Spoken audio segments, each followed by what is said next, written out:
My name is Sherri Odusanya. I'm originally from Boston, Massachusetts, but I've now been living in San Diego, California since 2017. I was diagnosed with pulmonary arterial hypertension in 2008. Growing up in Boston, growing up in a very cold climate, I've always had like a bronchitis going on, even as a kid, pneumonias. My lungs have kind of always been a little bit of a challenge. It didn't really stop me from doing anything. I would always get like yearly bronchitis and maybe pneumonia once in a while. In terms of my diagnosis, it was 2008. I was actually living in the Netherlands. I'd gone to the hospital for some sort of upper respiratory infection in Holland, and they were concerned about it. They actually did a CAT scan of my lungs and some other tests. I did not have a right heart catheter at the time. I got a phone call from my doctor in Holland. I was literally getting ready to go on a flight on a family vacation. And I said, oh, I wonder who's calling me now. And I picked up the phone, and my Dutch doctor told me that I had pulmonary hypertension. I'd never heard of it. I didn't know what it was. I said, okay, thank you very much. I'm going to miss my flight. And I hung up, and I did what everybody else does. So I guess I Googled, saw the dreaded news of what the disease looks like and what to expect from it. So it did not look very good.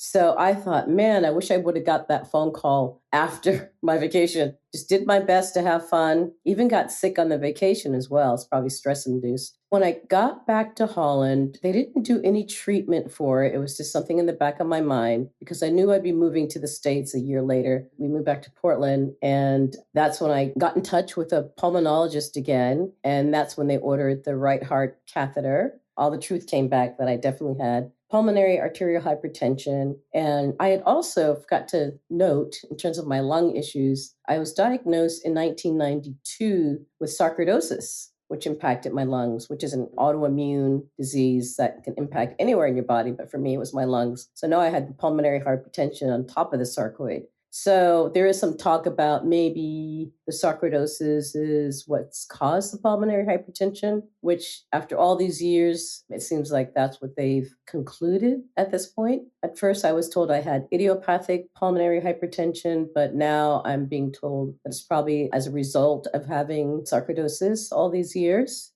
But that's how I was diagnosed.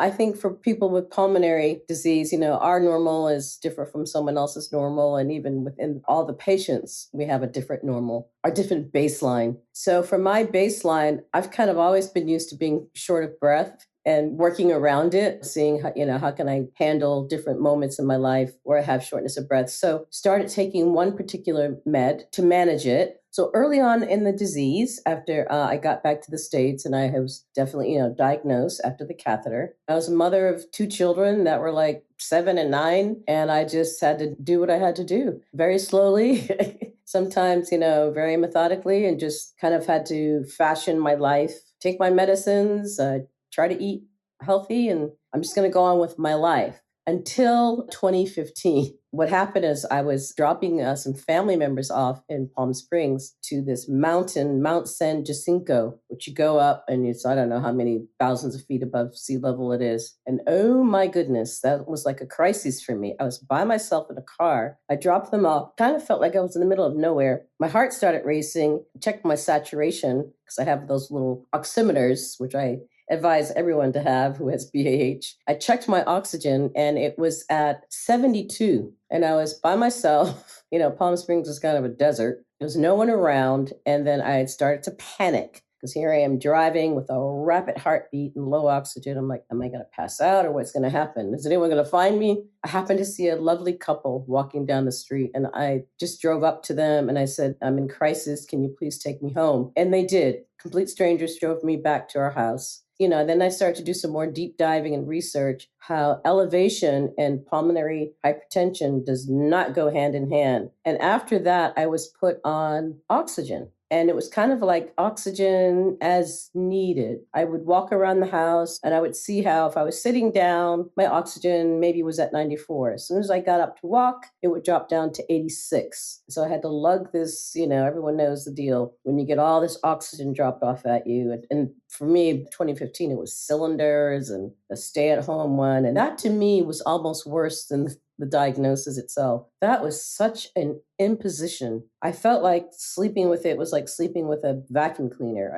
I hated it. I was picking up my daughter from high school after I was told I have to have this oxygen, and I just broke down and cried and told my doctor, and they had me see a therapist to help me overcome my anxiety and fear and craziness and anger, whatever. And then the other piece of that is like, some doctors were saying I can no longer fly. And that devastated me because I love to travel. My husband's from England, so we go to Europe a lot. So what does that all mean? I'll never see my in-laws again. I even researched taking a cruise around the world, taking a cruise across the Atlantic, how to get over there. So anyways, that was like really interrupted my thinking and my lifestyle and things I wanted to accomplish. And even just like career wise, I worked in radio and my voice started to change. And even with singing, I used to sing as well. Come from a family of musicians and singers. Somebody asked me to sing in their wedding about a month ago. And I'm like, absolutely not. You remember my voice from the 80s. I don't sound like that anymore. So it kind of steals some joy and it steals your abilities and just different things. And I know it's different for everybody, but for me, those were my experiences. I was put on an additional medicine, an additional pill. And with that pill, things started to turn around. I started to exercise. I got courage from one woman in particular on the online PH support group. And I was talking to her how I miss traveling. And she goes, well, I just take my oxygen on the flight and I fly and I do fine. And she was very ill. She gave me the courage to just try it. I'm like, what's the worst that could happen? I faint and then the plane will have to land. I thought of all the worst things that could happen, when you're 35,000 feet above sea level. I tried it and she really gave me the courage. So that was a really good support group story. I did fine as long as I'm sitting in my chair and eating and with my oxygen on the flight. And I've been all around.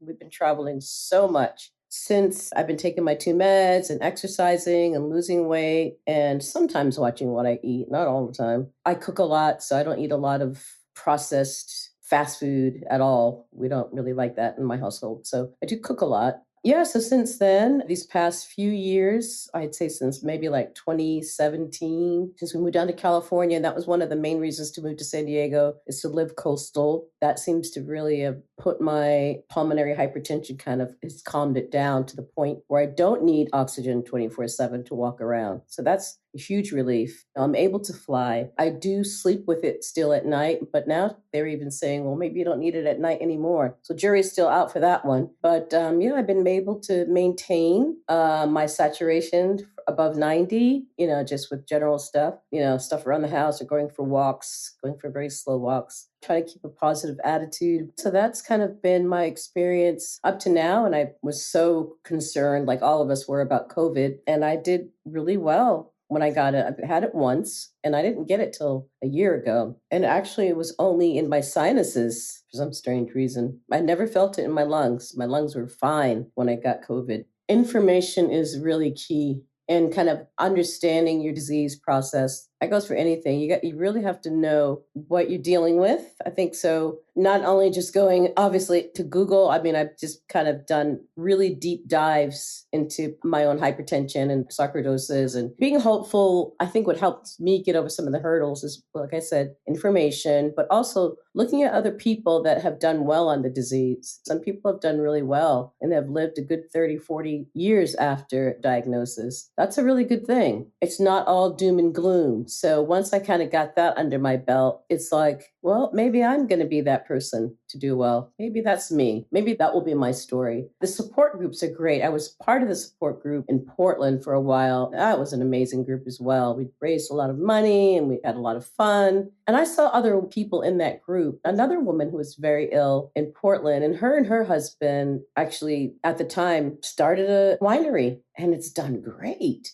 And I thought, wow, she's not letting it stop her. She's got this amazing, beautiful winery in Oregon. She's traveling. And it's like, so I looked at different people who were examples, who were doing well, who didn't allow it to stop them. And that really empowered me. I'm like, okay, they're doing it. So there's hope. You almost have to tweak the disease for yourself. People come to pulmonary hypertension for so many different heart defects or autoimmune diseases or diseases that they were born with, or drugs, either prescribed drugs or street drugs. Just so bizarre to me. So many different reasons for people to come into this disease. So you have to really kind of look at yourself as an individual, and see what works for you and what doesn't work. So I've kind of had to figure that all out. And, I'm actually very stable right now and doing pretty well. I would just say really make use of the support groups, ask questions, because different people have different experiences and different tips